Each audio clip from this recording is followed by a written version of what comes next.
Cold night? Long day? Let's make something that feels like a hug in food form. Shepherd's pie. This one's warm, hearty, and easier than you might think. Grab a blanket, or better yet, an apron, and let's get into it. Here's what we're working with today. 1 pound of ground lamb, or ground beef, if that's what you've got.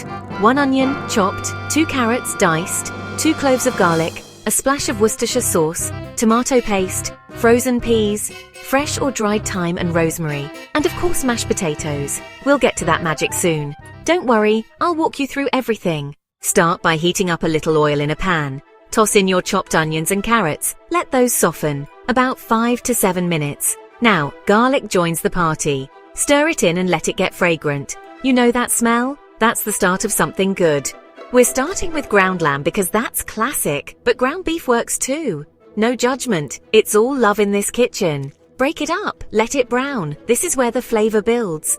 A tablespoon of tomato paste, a good shake of Worcestershire sauce, a pinch of thyme and rosemary. Add just a little liquid, beef stock or even water. Let it simmer low and slow. And last, peas, straight from the freezer right into the pan. They'll thaw perfectly here. While the filling simmers, let's talk mashed potatoes. You want them fluffy but rich, like a cozy sweater for your pie. Butter, a splash of milk, salt. Mash them until they're smooth, but don't stress too much. Rustic is beautiful. Want to level up?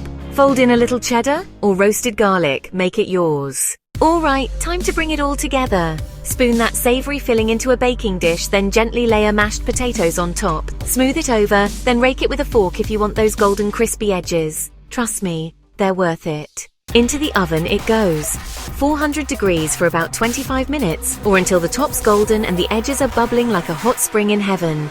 That smell? That's a dinner you're going to remember. Serve it up warm. Maybe with a glass of red wine, or just a fuzzy blanket and your favorite show. That's your cozy, classic shepherd's pie. Thanks for hanging out with me in the kitchen. If you make it, let me know how it turned out. Stay warm and stay full.